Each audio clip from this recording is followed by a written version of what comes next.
ప్రియులరా, ఈ యొక్క ఉదయకాల సమయంలో దేని వాక్యాన్ని చదువుకుందాం. పరిశుద్ధ గ్రంథం నుండి నిర్గమాకాండము 33వ అధ్యాయము 14వ వచనం. Exodus 33 and verse 14. అందుకు ఆయన, నా సన్నిధి నీకు తోడుగా వచ్చును, నేను నీకు విశ్రాంతి కలుగజేస్తున్నానగా. And he said, my presence shall go with thee, and I will give thee rest. యేసు ప్రభువారి అతి శ్రేష్టమైన నామంలో పిల్లరా మీ అందరికీ శుభములు తెలియజేస్తున్నాను. మరి యొక్క శ్రేష్టమైనటువంటి ఉదయకాల సమయాన్ని దేవుడు మనకిచ్చారు. మరి ప్రభువారిని స్తుతించి ఆయన ఆరాధించి ఆయన గణపరిచి ఆ ఉదయాన్ని ప్రారంభించినట్లయితే అది మనకెంతో మేలును ఆశీర్వాదమును కలుగజేస్తుంది అనే సత్యాన్ని జ్ఞాపకం చేస్తున్నాను. పిల్లరా, ఇక్కడ మోషే మరి గొప్ప జనాంగాన్ని లేకపోతే దేవుని ప్రజలను ఇశ్రాయేలు నడిపిస్తున్నాడు. ఎంతమందిని? కొన్ని లక్షల మంది. మరి ఎంతమంది నడిపిస్తున్నప్పుడు మోషేలో అబ్బా, ఇది నా యొక్క స్ట్రెంగ్త్, నా యొక్క బలము, నా జ్ఞానము, నా యొక్క లేకపోతే తన యొక్క సామర్థ్యము అని తనలో గర్వం ఉండాలి.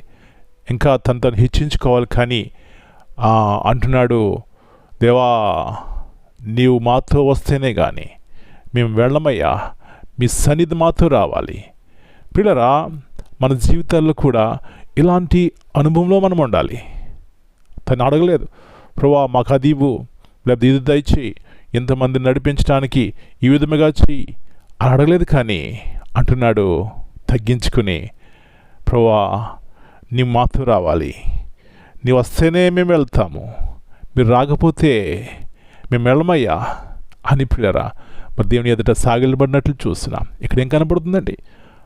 తను నడిపించేవాడు, తను బలపరిచేవాడు, తన జ్ఞానం ఇచ్చేవాడు, తనకి ప్రొవిజన్స్ అన్నీ సమకూర్చేవాడు. ఆయన వైపు చూశాడు. కానీ తనకున్నటువంటి బలాన్ని బట్టి కానీ, అక్కడున్నటువంటి ప్రజలు బట్టి కానీ తనకున్నటువంటి సామర్థ్యాన్ని బట్టి చూడలేదండి.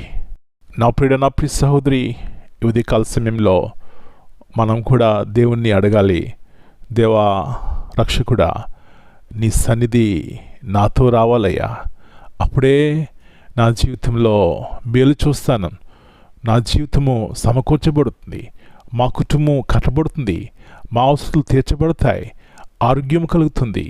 ఆ విధముగా ఆయన మీద ఆధారపడి అలాంటి విశ్వాసము నమ్మకము కలిగి ఉన్నప్పుడు పిల్లరా, దేవుని సన్నిధి మనల్ని నడిపిస్తుంది. ఎక్కడ నడిపిస్తుంది? కనానుకు నడిపిస్తుంది. శ్రేష్టమైనటువంటి ప్రదేశం, నాకు మేలైన ప్రదేశం నడిపిస్తుంది. అలాంటి కృప దేవుడు మనందరికీ దయచేయను గాక. ప్రార్థన చేసుకుందాం. నమ్మదగిన దేవా, పరిశుద్ధమైన తండ్రి, మరి నూతన ఉదయకాల సమయాన్ని బట్టి మీకు వందనాలు నాయనా. మోషే గొప్ప జనాంగాన్ని నడిపిస్తున్నాడు. ఎంతోమంది తనుకున్నారు. ప్రభువా మరి కొన్ని అవసరాలు కావాలి, అంతమంది నడిపించడానికి తనకెంతో జ్ఞానము కావాలి, బలము కావాలి, శక్తి కావాలి.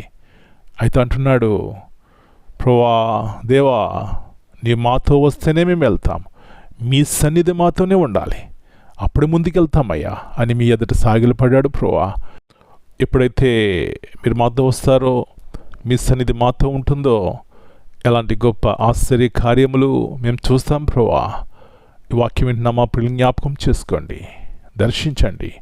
బలహీనముగా ఉన్నట్లయితే, కృంగిన స్థితిలో ఉన్నట్లయితే, బాధలో ఇరుకులు ఇబ్బందులు ఉన్నట్లయితే, ప్రభువా మీరు మాతో ఉంటేనే మాకు ఓదార్పు, మీరు మాతో వెళ్తేనే మా మార్గములు సరళమవుతాయి.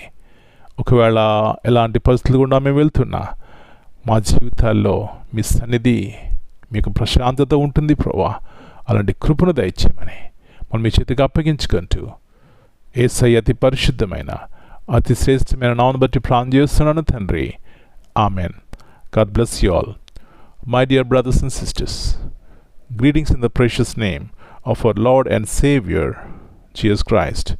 Here in Exodus 33 and verse 14, this verse highlights a foundational truth. True peace and stability do not come from favorable circumstances, but from the abiding presence of God. Amen.